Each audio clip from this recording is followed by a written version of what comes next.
Hi, I'm Miss Laura, Youth Services Librarian at the Charlevoix Public Library. This month I put together a list of 10 books that are about life stories. Some of them are nonfiction and some of them are realistic fiction. I think you'll enjoy the selection, and I'm going to book talk one of each. The first one is realistic fiction, and this is called Firekeepers Daughter by Angeline Boulley.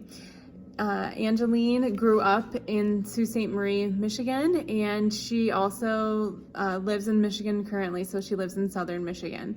This book has been on many book lists for teens, and it has so many holds at our library, both the ebook and the actual physical book copy, and it's just keeps getting acclaim, so I thought I'd book talk it to you.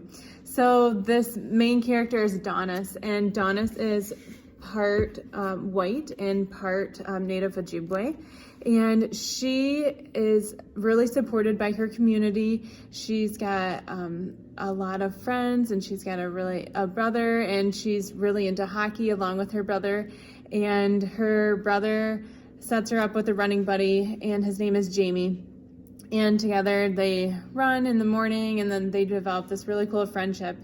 And she also has a really good friend named Lily, and Lily was dating a guy who got into drugs, so she decided that she didn't want to be with him and she didn't want to go down the road that he was going. So she tried breaking up with him, and he ends up shooting her right in front of Donis, and it really impacts Donis, and it's the first death of more to come that have to do with drugs. And so Donis is wanting to help her community, and she ends up joining Jamie and his friend, and they work with the FBI to figure out why there's so many drugs in Sault Ste. Marie, Michigan, and why it's affecting their native community so much. So if you would like to read Firekeepers Daughter, this will be a classroom copy. We have copies at the library, but you might have to wait a little while to read those. So Firekeepers Daughter by Angeline Boulley. The next one that I wanted to tell you about is called They Called Us Enemy, and this is by George Takei. And if you don't know who that is, maybe some of you are familiar or have heard references to Star Trek.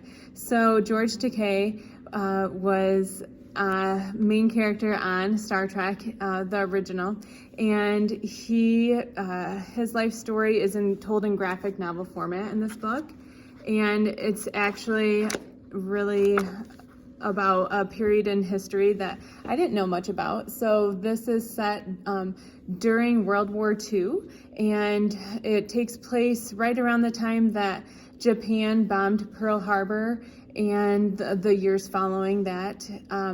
George and his family were taken to an internment camp along with thousands, about 120,000 other Japanese Americans that were living in America, and they were all rounded up and sent to they were prison camps. And just because they were Japanese, they were sent there, and it was an order signed by the President of the United States during World War II. So he grew up thinking that the prison camp was his home, and he had really positive parents, and his parents made his experience and his brother and sister's experience very good for him, so that after they moved out of the internment camp and moved back to California, he was able to become an actor. So then he became an actor in Star Trek, and he became a human rights activist and met many influential people throughout his life. And he met even the former presidents of the United States. So if you'd like to read his story, it's called They Called Us Enemy. This will be a classroom copy. Now I also wanted to show you some of the other books that are on the book list. So the first one is called Call Me Athena by Colby Smith. The second one is Four Faces of the Moon by Amanda Strong. Another one is Good Girls Don't Make History by Elizabeth Kiner. Last Witnesses by Svetlana Alexievich. Notes from a Young Black Chef by Kwame Onwuachi. Permanent Record by Edward Snowden. Run by John Lewis, and So Many Beginnings, Little Women remix by Bethany Morrow. So these are all on the bookmark that I'm going to be dropping off to your classroom. You have a few classroom copies. If you'd like to read any of the books that I just showed you, they'll be here at the library and also in ebook form. Have a great Thanksgiving. Bye.